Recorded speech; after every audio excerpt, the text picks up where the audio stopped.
দিয়েছেন জিলহজ মাসের একদিন রোজা রাখা সারা বছর রোজা রাখার সমান সওয়াব। বলেন সুবহানাল্লাহ। আমার ভাইরা, রাসূল সাল্লাল্লাহু আলাইহি সাল্লাম বলেছে জিলহজ মাসে কোনো ব্যক্তি যদি একটা রোজা রাখে, এই একটা রোজা রাখলে আল্লাহ পাক রব্বুল আলামিন 365 দিন রোজা রাখলে যে সওয়াব হয়, বান্দার আমল নামায় আমার আল্লাহ সেই সওয়াব দান করে দিবেন। সুবহানাল্লাহ। এখানেই শেষ নয়, কোন ব্যক্তি যদি জিলহজ মাসের একটা রাত জেগে ইবাদত করতে পারে, আল্লাহকে ডাকতে পারে, তাসবিহ তাহলিল গুলা পড়তে পারে, নির্জনে বসে আল্লাহর নামের জিকির করতে পারে, আল্লাহর হাবিব বলেছে লাইলাতুল কদরের রাত্রি জাগলে যেমন ইবাদতের সব বন্দেগী পাওয়া যায়, কোন ব্যক্তি জিলহজ মাসের একটা রাত জেগে যদি ইবাদত করতে পারে, মহান আল্লাহ সুবহানাহু ওয়া তাআলা তার আমলনামায় সেই সওয়াব দান করে দেয়। বলেন সুবহানাল্লাহ। আমার ভাইরা, আমার বন্ধুরা, আমার বাবাজিরা, এই জিলহজ মাসের ভিতরে একটা দিন আছে 9 জিলহজ। আল্লাহ রাসূল বলেছে কোন ব্যক্তি যদি 9 জিলহজ, এই 9 জিলহজের দিনে যদি রোজা রাখে, সারা দিনটা যদি আল্লাহকে সন্তুষ্ট করার জন্য রোজা রাখতে পারে, মুসলমান ভাইরা, দুনিয়ার কাউকে সন্তুষ্ট করার জন্য নয়, কাকে সন্তুষ্ট করার জন্য? আল্লাহকে সন্তুষ্ট করার জন্য যদি রোজা রাখতে পারে, আমার আল্লাহ তাআলা কি বলেছেন জানেন? আমার আল্লাহর হাবিব বলেছেন পুরো 1 বছরের গুনাহ আমার আল্লাহ মাফ করে দেন। বলেন সুবহানাল্লাহ। আল্লাহর হাবিব এখানেই এই গুনার কথা বলে স্টপ থাকেন নাই। আল্লাহ পাক রব্বুল আলামিন বলেছে চলতি বছরের 1 বছরের গুনাহ আমার আল্লাহ মাফ করে দেয়। শুধু তাই না, আগের বছরের গুনাহ, 1 বছরের গুনাহ আমার আল্লাহ মাফ করে দেয়। আল্লাহু আকবার। একটা রোজা রাখলে 2 বছরের গুনাহ আমার আল্লাহ মাফ করে দেয়। এর থেকে ফজিলতের দিন, ফজিলতের রোজা আর কি হতে পারে? কথা বলেন ঠিক কিনা? এই উপহার শুধুমাত্র আমাদের জন্য, কারণ আমরা ইবাদতের দিক দিয়ে অত্যন্ত দুর্বল, আমরা নামাজের দিক দিয়ে অত্যন্ত দুর্বল, আমরা রোজার দিক দিয়ে অত্যন্ত দুর্বল।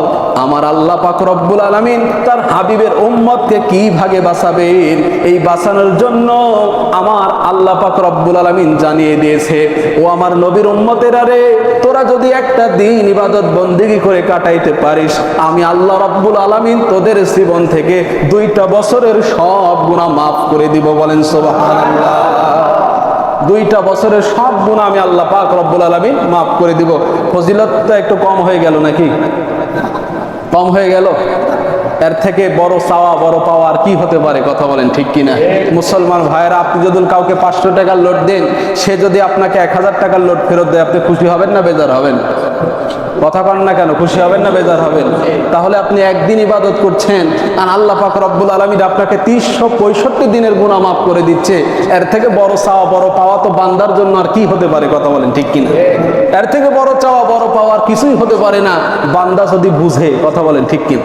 এর জন্য আমরা 9 জিলহজ অবশ্যই রোজা রাখার চেষ্টা করব ইনশাআল্লাহ। জোরে বলেন ইনশাআল্লাহ। রমজানে যেমন করে আমরা 1 মাস রোজা রেখেছি, আল্লাহ তাআলা যেন আমাদেরকে ওই জিলহজ মাসের পারলে 10টা রাখেন, আলহামদুলিল্লাহ, আরো ভালো। যদি না পারেন, কমপক্ষে হলেও 2টা রোজা অবশ্যই আরাফার দিন 9 জিলহজ, এই দিনটা আমরা অবশ্যই রোজা রাখবো। আগে আর পরে মিল করে 2টা রোজা রাখার চেষ্টা করবো ইনশাআল্লাহ। এই 2টা রোজা যদি আল্লাহর দরবারে কবুল হয়ে যায়, তাহলে আপনার 1 বছর আগে, 1 বছর পরের গুনাহ আল্লাহ তাআলা সব গুনাহগুলো মাফ করে দিবেন। বলেন সুবহানাল্লাহ। তাহলে রাখার দরকার আছে না নাই ভাই? আল্লাহ যেন আমাদেরকে তৌফিক দান করেন। জোরে বলেন আমিন। কোম্পানি যদি অফার দেয়, এই বানেশ্বর বাজার থেকে বিরলদহ বাজারে যদি কোনো ব্যক্তি মাছ বিক্রি করতে আসে, ইলিশ মাছ 1200 টাকা কেজি, 800 টাকা, 900 টাকা কেজি, 1000 টাকা কেজি, বড় হলে তো আরো দাম বেশি। কথা বলেন ঠিক কিনা?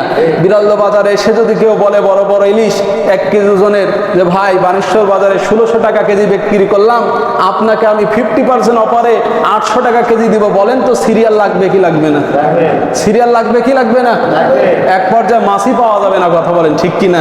আমার ভাইরা, এর জন্য আল্লাহ তাআলা আমাদেরকে এমন একটা অফার দিলেন যে একটা দিন রোজা রাখবা, 364 দিনের গুনাহ আমি আল্লাহ মাফ করে দেব। তারপরে আমরা ইবাদতমুখী হতে পারি না, কথা বলেন ঠিক কিনা? আমরা যেই দিনগুলো ইবাদত করার সেই দিনগুলো আনন্দ করি, চাঁদ রাত্রে ইবাদতের দিন আমরা আনন্দ করে কাটিয়ে দিই, কথা বলেন ঠিক কিনা? আর যারা মুমিন হবে, যারা ইমানদার হবে, এই দিনগুলা খুঁজে খুঁজে তারা ইবাদত বন্দিগি করার চেষ্টা করবে। আমার আল্লাহ পাক রব্বুল আলামিন যেন সবাইকে এই ইবাদতে শামিল হওয়ার তৌফিক